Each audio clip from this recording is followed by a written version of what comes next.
So what's up mga kakosa, at nandito naman ang kakosa nyo, Man2Ek, no? So for today's video mga kakosa, kung napanood nyo naman yung mga previous vlog ko tungkol sa TV Fair at sa pag-meet kay Kong TV, no? So gusto ko lang i-share sa inyo kung ano yung mga nabili ko sa TV Fair, ng mga solid na items, mga good items.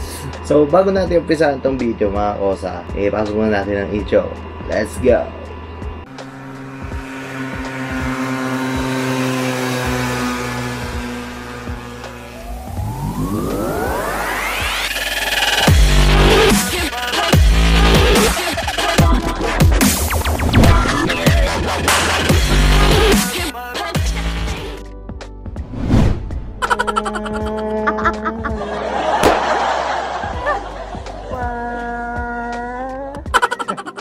At yun, so yun na nga, no? So kung napanood yun na yung mga video ko, mga last 2 videos ko, siguro nakita nyo na kung experience, kung anong solid experience ang pagpunta sa isang TV Fair, no? So sobrang sulit talaga ng pagpunta ko doon. Na-meet ko karamihan ng Team Payaman, lalo na yung mga top Team Payaman member, no? Si Kong TV, no? Si Julie Boy, si Boss King, si Yo, yan, sila Dudut. Ayan, so gusto ko na sana i-share sa inyo yung mga nabili namin gamit ni King, no? So unang-una, siguro mamaya na yung mga mga malulupit na items. So gusto ko lang i-share sa inyo tong ano na to.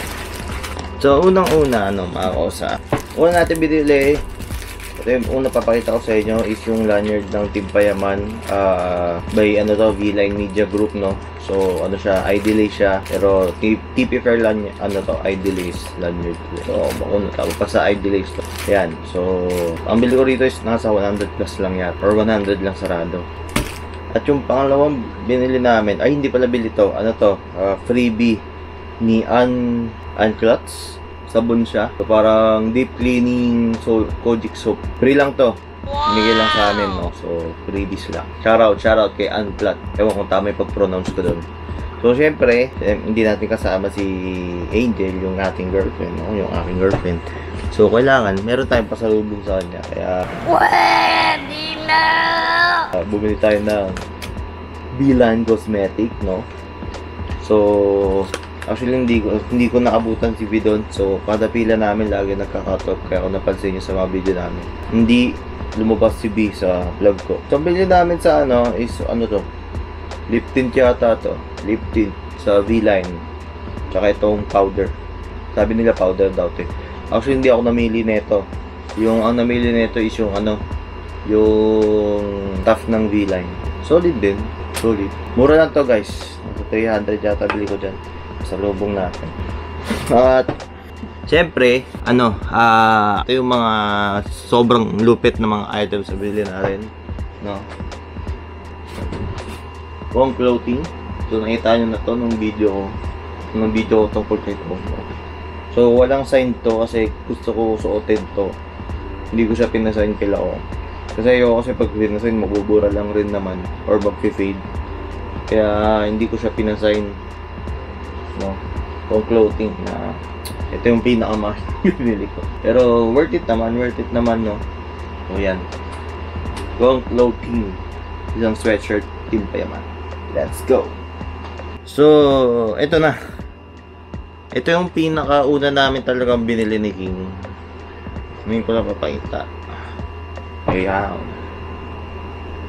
So Team Payaman bag, no? Napuno ng sign ng every participants or sellers sa TV Fair. No, kung makita nyo may Uniboy, basta may Kong din dito. Yung ibang parang ewan ko napapirma ko ba yung kay Boss King yung eto. Kasi basta may nakahiwalay kasi silang Big 4. Hindi ko naman Big 4, basta yung mga top 4 top 4 Team Payaman members. Ayan si Chloe, si Daddy Louie, si Bien, Dudut, no? Ito si Junie, no? Ewan ko saan kay kung yung pirma niya.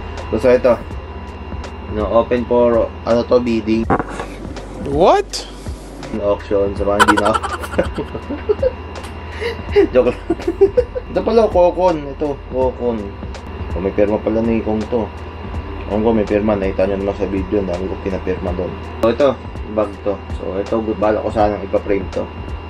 Para isang remembrance ng mga Team Payaman members, no? Ang galing! Ang galing! Solid. Bibili nga ako frame nito. So, syempre, hindi naman mapipirmahan yan, no?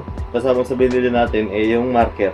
No? Hindi ko rin siya balak mawala or ibenta kahit kanino. Basta hinawakan to ng kung sino-sinong Team Payaman member, no? Kaya marker din to. So, hindi, sa akin lang to. So, ang pinaka-last, itong Giyang Clothing, no? Na signed by Juni Boy, Boss King, Joke, and Kong TV. Giyang Clothing. Ayan. Binili ko talaga siya para papirmahan sa kanilang apat. Ito, kay Yo, kay Boss King, kay Kong TV. Ewan ko ba't power lang ilagay niya. Pero sana makita ko siya pa magpirmahan ko ulit. Pa-hour pala, pa-hour. Ito, Juni Boy sa baba. Ayan, Giyang Clothing. So, dapat yung clothing yung bibiling ko. Kaso, gusto ko nga kasing sweatshirt. Kaya Giyang na lang. Ang angas rin sana nung, ano na ito, nung design. Ewan ko kung masusuot ko to. Pero ayaw kasi siya isuot eh. Gusto ko lang, wala lang, ito lang. Remembrance lang siya sa, with design ng mga, ng top 4 na Team Payaman, top 4 ko na Team Payaman members. Open for bidding rent, open for auction. PM is the key. Hindi, joke lang. Gunggong! Barinig kita sa mukha eh! Ano na lang, kamay nyo na lang, hindi, joke lang. Ayan, so yun lang. Sobrang ikli lang na itong video na to. Gusto ko lang i-share talaga.